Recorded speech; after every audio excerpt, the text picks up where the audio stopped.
BJP Idukki south president VC Varghese നയിക്കുന്ന ജനസംരക്ഷണ ജാഥയ്ക്ക് വണ്ടിപ്പെരിയാറിൽ തുടക്കമായി. BJP സംസ്ഥാന ജനറൽ സെക്രട്ടറി C കൃഷ്ണകുമാർ ഉദ്ഘാടനം ചെയ്തു. ഇടുക്കി ജില്ല നേരിടുന്ന വിവിധങ്ങളായ പ്രശ്നങ്ങൾ ഉയർത്തിക്കാട്ടി ഈ വിഷയങ്ങളിലെ ഇടത് വലത് മുന്നണികളുടെ ഇരട്ടത്താപ്പ് ജനങ്ങളിലേക്ക് എത്തിക്കുകയെന്ന ലക്ഷ്യത്തിലാണ് യാത്ര. ഇടുക്കി ജില്ലയിൽ വർദ്ധിച്ചുവരുന്ന വന്യജീവി ആക്രമണം, ഭൂക്ഷയങ്ങൾ, ജില്ലയിൽ മാത്രമായി ഏർപ്പെടുത്തിയിട്ടുള്ള നിർമ്മാണ നിരോധനം, പട്ടയ വിഷയങ്ങൾ, വർദ്ധിച്ചുവരുന്ന മയക്കുമരുന്ന് മാഫിയകളുടെ വിളയാട്ടം തുടങ്ങിയ വിഷയങ്ങളിൽ പരിഹാരം തേടിയാണ് ജനസംരക്ഷണ ജാഥ.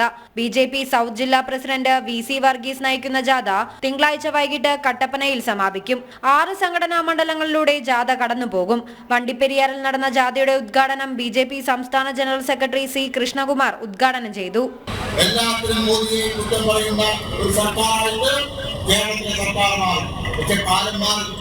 ഇവിടുത്തെ ജനങ്ങൾ കാര്യങ്ങൾ കൃത്യമായിട്ട് മനസ്സിലാക്കാൻ കേരളത്തിലെ ജനങ്ങൾ മനസ്സിലാക്കി പറഞ്ഞിരിക്കുക. ആശാവർക്കന്മാരുടെ സമരത്തിൽ നിന്ന് പറഞ്ഞ കാര്യങ്ങൾ കേരളത്തിലെ ജനങ്ങൾ ആ കാര്യങ്ങൾ മനസ്സിലാക്കി. ബിജെപിയുടെ പോഷക സംഘടന നേതാക്കൾ ജാഥ ക്യാപ്റ്റനെ സ്വീകരിച്ചു.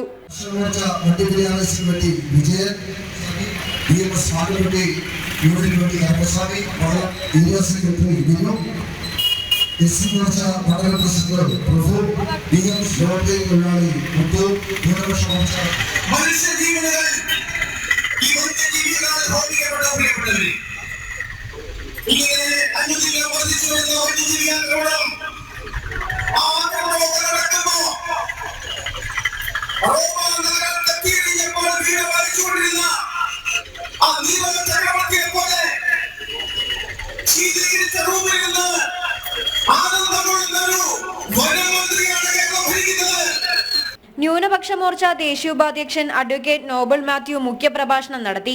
സൗത്ത് ജില്ലാ general secretary Ratheesh Varakumala, vice president K Kumar, C Santhosh Kumar, ദേശീയ സമിതി അംഗം ശ്രീനഗരി രാജൻ, നേതാക്കളായ സുരേഷ് മീനത്തേരി, AV മുരളി, അമ്പിളി രാജൻ, സോണി ഇളപ്പുങ്കൽ, അരുൺ K തങ്കപ്പൻ തുടങ്ങിയവർ സംസാരിച്ചു. ജനം, ഇടുക്കി.